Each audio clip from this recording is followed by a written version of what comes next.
Few months ago, I was desperately trying to find a natural substance that could upregulate nephrine genes or NPHS1 so that I could increase the amount of nephrine protein in the resident kidney cells called podocytes to improve proteinuria in patients with chronic kidney disease.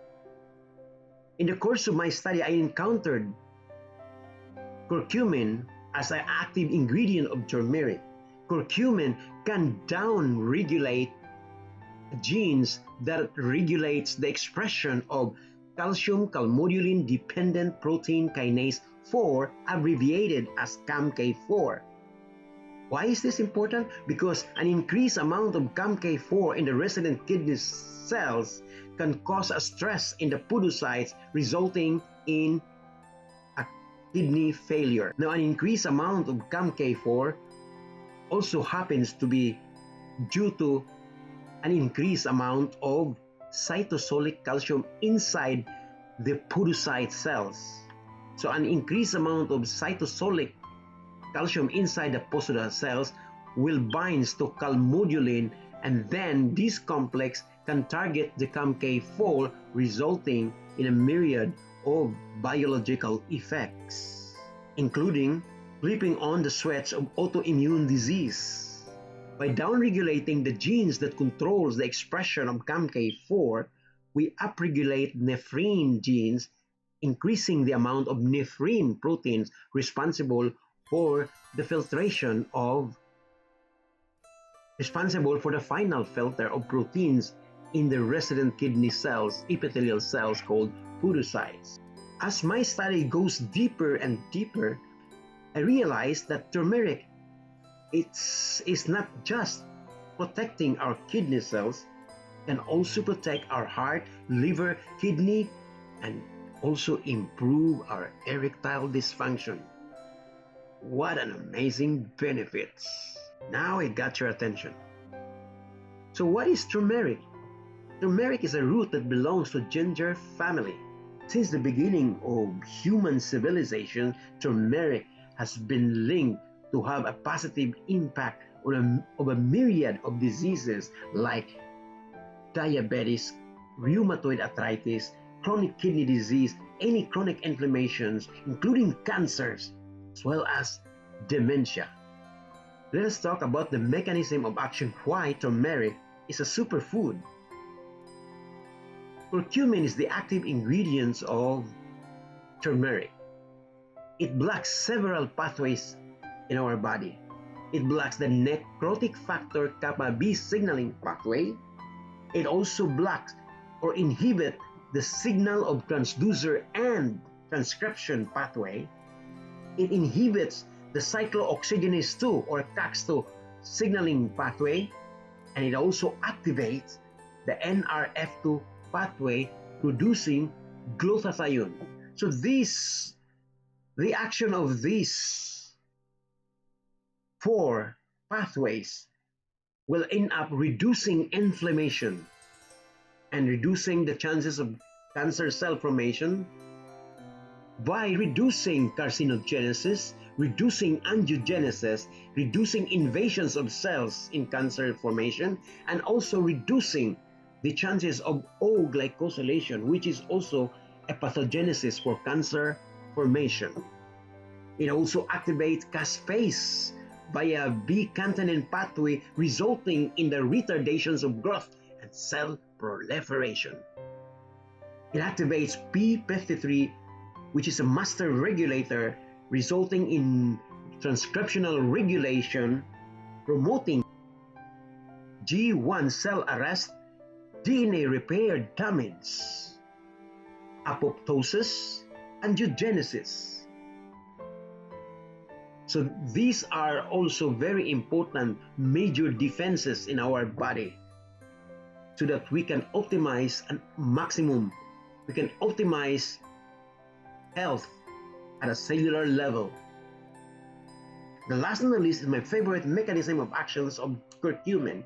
It regulates the ionic channels for electrical conductance. It balances the electrical charges in your body, whether it is in the cell of neurons, in the nerve fiber, in your endothelial cells, in your skeletal muscles, or in your cardiac muscles.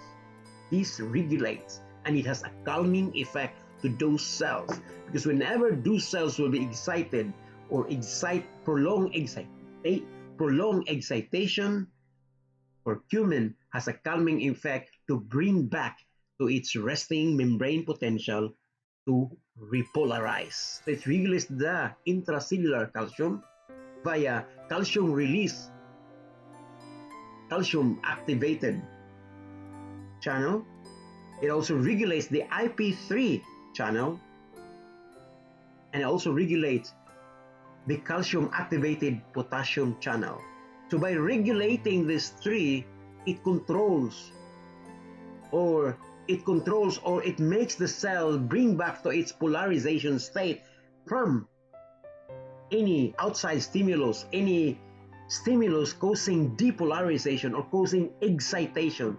A prolonged and over excitation of the cell is detrimental to your body, detrimental to your cells. If these excitations happen again over and over again, like in the kidney cells, podocytes, it can cause kidney damage, eventually kidney failure.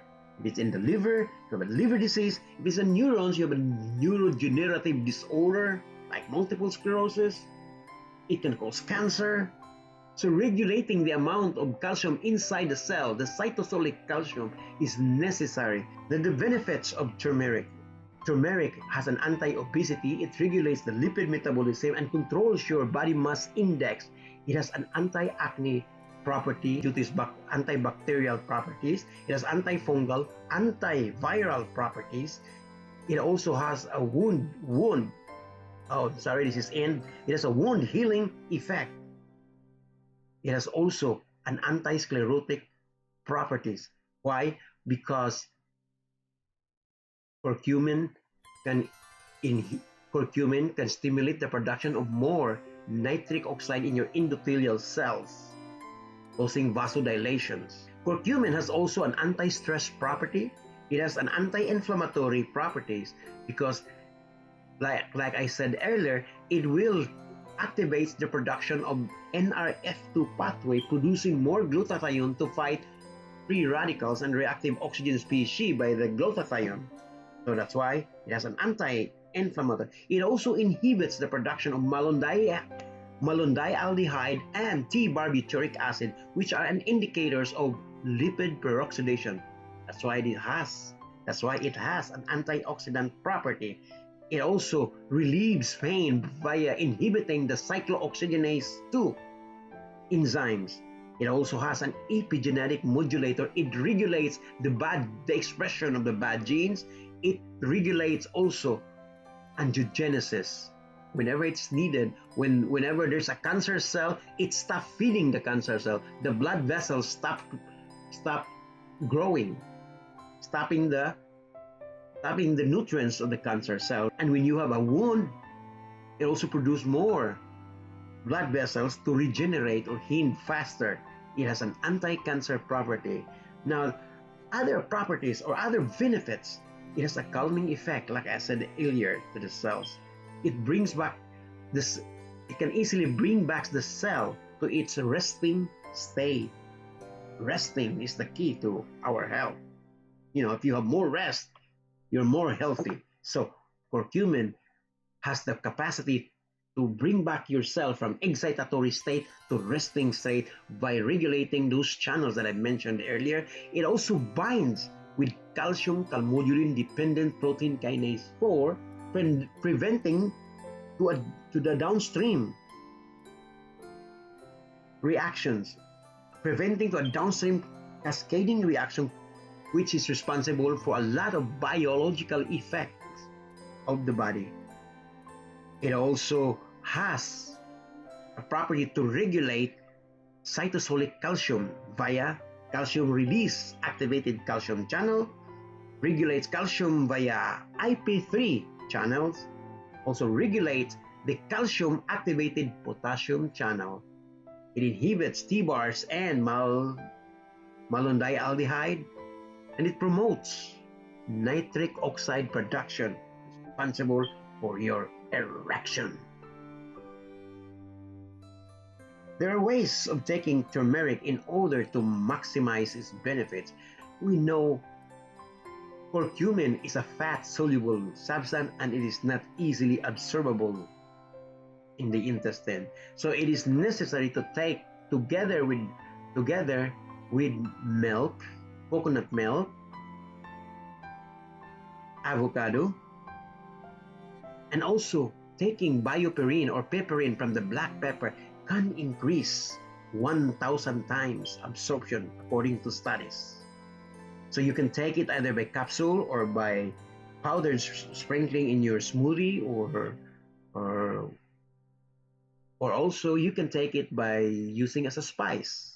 It doesn't matter as long as you're not taking more than 8 grams per day. In capsule, not more than 16 capsules per day. So the side effects of turmeric is very, very rare. But if it does, it has a blood thinning effect. So if you're under coumarin or warfarin, you must ask your doctor reduce. You must ask your doctor whether you can reduce it or stop taking it. But you have to ask your doctor if you're under warfarin, because it can cause more bleeding. It has a stomach, can cause stomach upset, cause nausea and vomiting, and has also allergic reaction. Now the last on my list is it can lower blood pressure. So that's why if you have already a low blood pressure, so you have to be very careful. Ask your doctor about this because it can lower blood pressure. But if you have a chronic inflammation, usually you have high blood pressure, then this is good for you because curcumin can lower blood pressure. It lowers mine from 190 down to 130s and 140s. So which is still high, but not bad. Because curcumin can, the reason why curcumin can lower your blood pressure, because it can inhibit the productions of pro-inflammatory cytokines such as interleukin-6. And the effect of interleukin-6 can cause migration and thickening of the smooth muscle cells in your blood vessels. So by migration and thickening of the tunica media of the walls of your artery, it will cause constriction, resulting high blood pressure. So curcumin target the very root cause of the disease.